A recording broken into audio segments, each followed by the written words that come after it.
Watching News at Prime, let's bring you this discussion now. The Nkabinde Inquiry, looking into the fitness of Advocate Andrew Chauke to hold office of the Gauteng prosecutions. It's due to get underway tomorrow. Now, one of the key questions will be, will NPA head Shamila Batohi make an appearance after she walked out early in December? This is particularly relevant as she is due to retire at the end of this month. Let's quickly touch base with our reporter, Zoleka Qodashe, who joins us from Cape Town now. And Zoleka, good evening to you. The key question there remains in that intro, as I've said, is whether Shamila Batohi will make an appearance at the commission this week, given how she left in the last year. But also important, the coming week will mark the last for her in office. I wonder what kind of legacy she'll be leaving behind. That's correct, Scotty. Good afternoon, and good afternoon to the viewers. You'll remember that it was an exit that sparked a lot of conversation, particularly because of the position that Shamila Batohi, Advocate Shamila Batohi, holds in the NPA as the National Director of Public Prosecutions. Now, the inquiry is set to sit tomorrow, but of course, as you've mentioned, there's uncertainty surrounding her appearance or whether she will testify. Now, there has been a statement that has been released about 2 days ago by the National Prosecuting Authority confirming that Advocate Shamila Batohi will be in attendance before the inquiry tomorrow. But as to whether she will be testifying, that's a question that remains to be answered, because you'll remember that what is contained in the statement as well is the fact that she had said that she was seeking legal advice and counsel over her continued testimony before the inquiry. You'll remember that the inquiry was established in terms of Section 12, subsection 6A of the NPA Act.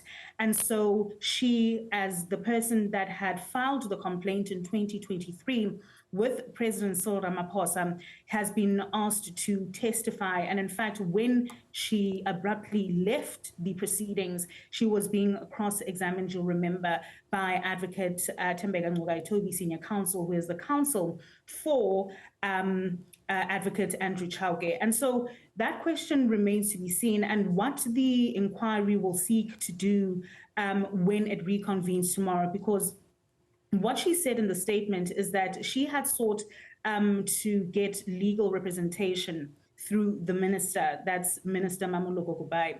Of course, that was also declined, and then she sought to appeal. And the minister's decision was based on the fact that there's already legal counsel that has been given to the NPA.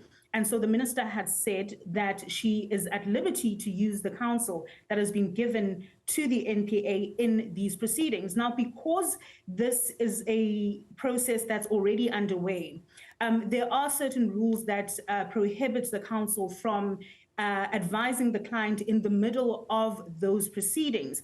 And that is why the NPA's legal counsel has also sought to speak to the commission, or rather to the chairperson as well as the other evidence leaders, in relation to advising Advocate Shamila Batohi in relation to the continuation of her testimony, or her evidence rather. And so that is something that, of course, the evidence leaders as well as the chairperson will be grappling with when it reconvenes, when the inquiry reconvenes tomorrow. But Koli, I just want to remind the viewers of what actually took place last year and how the evidence leaders took the issue of Advocate Shamila Batohi actually leaving abruptly those proceedings in December last year, Koli.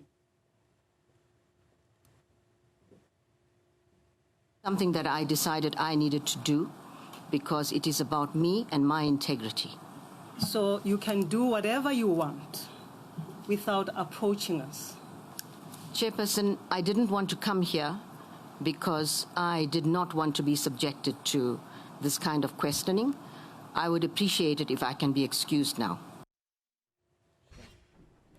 Now, Xoli, of course, that is something that the ad hoc committee, the inquiry, the Nkabinde inquiry, will be looking at. And you'll remember that Advocate Tembeka Ngcukaitobi, Senior Counsel, had also said that it is the belief of that particular team and of Andrew Chauke that essentially Advocate Shamila Batohi has waived her right to continue testifying in those proceedings against Advocate Andrew Chauke. So it remains to be seen how the inquiry will continue tomorrow and what mechanisms they will employ to compel Advocate Shamila Batohi to actually continue with her evidence.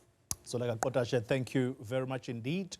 Whetting our appetite for what we can look forward to tomorrow, but also, as I mentioned, the coming week is going to mark the end for Shamila Batohi in office. We will discuss her legacy with Dr. Sumaya Bamji, a senior lecturer at the University of KwaZulu-Natal. You want to stay with us for that.